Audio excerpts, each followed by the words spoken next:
اور اگر قوم مردہ ہو جائے، یاد رکھیے گا، اگر قوم مردہ ہو جائے تو پھر نبی کی آواز نہیں سنتی ہے۔ مردہ قوم کے درمیان 950 سال تبلیغ کرنے کے بعد 82 افراد جناب نوح پر ایمان لائے۔ مردہ قوموں کا حال تو یہی ہوتا ہے نا، نبی پکارتا ہے، مردہ قومیں مذاق اڑاتی ہیں، نبی پکارتا ہے، مردہ قومیں استہزاء کرتی ہیں۔ مطلب سمجھیے گا، ان مجلسوں کا فلسفہ کوئی معمولی نہیں ہے۔ یہ مجلسیں قوموں کو زندہ رکھتی ہیں، اور زندہ اگر قوم ہو تو کسی وقت کا حسین تنہا نہیں رہتا۔ قوم جب مردہ ہو جائے تو حسین تنہا ہوتا ہے، قوم زندہ ہو تو حسین تنہا نہیں ہوتا۔ اور ہمیشہ چوروں کو، ایک جملہ کہوں، میں اپنی موضوع سے نہ پھروں، چوروں کو غافل انسان بڑے پسند ہیں۔ جو بہت ہوشیار لوگ ہیں نا، چور انہیں نہیں پسند کرتے۔ آپ اٹیچی پہ نگاہ گڑائے بیٹھیے، چور آپ سے ناراض ہے، یہ تو ایسے دیکھ رہا ہے اس کی اٹیچی کیسے چوری کی جائے۔ چور خوش ان سے ہوتے ہیں جو جھپکی لے لیں۔ پتہ نہیں بات واضح ہوئی نہیں واضح ہوئی؟ چور خوش کس سے ہوتے ہیں؟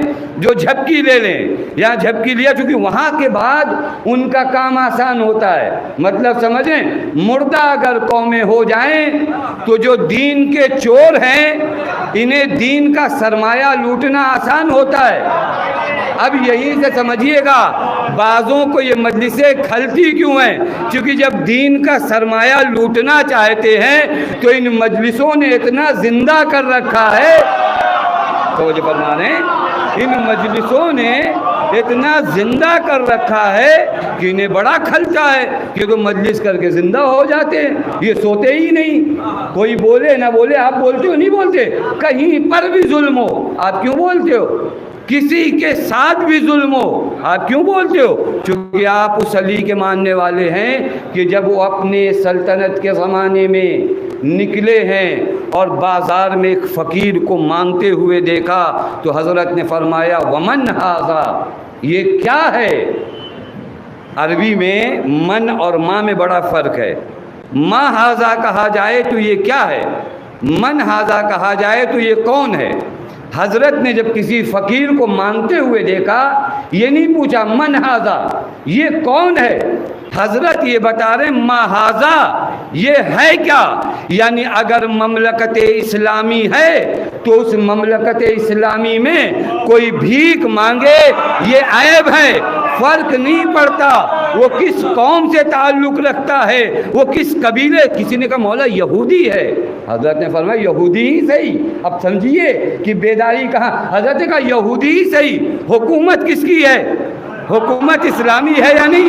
توجہ فرمائیے گا، اس علی کو کون برداشت کر پائے گا؟ کل بھی میں نے کہا جو ایک یہودی کو بھیک مانگتا ہوا دیکھ کر برداشت نہ کرے۔ آج دنیا کے جتنے پالیٹکس ہیں سب کے نعرے تو یہی ہوتے ہیں نا، غریبی مٹانا ہے، غریب مٹانے پہ تلے ہیں۔ توجہ فرما رہے ہیں، غریبی مٹانا تو نعرہ ہے، اصل میں غریب مٹانا ہنر ہے۔ لیکن علی نے جملہ جو کہا من ھذا نہیں کہا، کون ہے، کس قبیلے سے ہے، کس خاندان سے۔ اس سے کیا مطلب، حکومت اگر علی کی ہے تو یہ بھیک کیوں مانگ رہا ہے؟ تو یہ فرمانے یہی زندگی ہے، یہی وہ حیات ہے جو یہ مجلسیں دیتی ہیں۔ کسی بھی قوم کے ساتھ ظلم ہو، ہم نہیں چپ رہنے والے، ہم نہیں چپ رہ سکتے۔ دنیا کی اور قومیں چپ ہو جائیں، ہمیں تو ان مجلسوں نے مردہ نہیں ہونے دیا، اور اسی لیے مجلسیں کھل رہی ہیں، خدا کی قسم اسی لیے یہ مجلسیں کھلتی ہیں۔ لیکن ایک بشارت دوں آپ کو قرآن سے، توجہ فرما رہے، میں اپنی جانب سے نہیں، قرآن سے بشارت دوں، گھبرائیے گا نہیں۔ بعض آوازیں کبھی کبھار مجلسوں کے خلاف اس لباس میں بھی آتی ہیں، تو گھبرائیے نہیں، بولنے دیجئے ان کو، توجہ فرما رہے ہیں، بولنے دیجئے ان کو۔ اور میں نے اس دن بھی عرض کیا تھا، حسینی لباس سے نہیں گھبراتا، چونکہ لباس تو ہاشمی پہن کر ابن زیاد بھی کوفے میں آیا تھا، حضرت بات واضح نہیں۔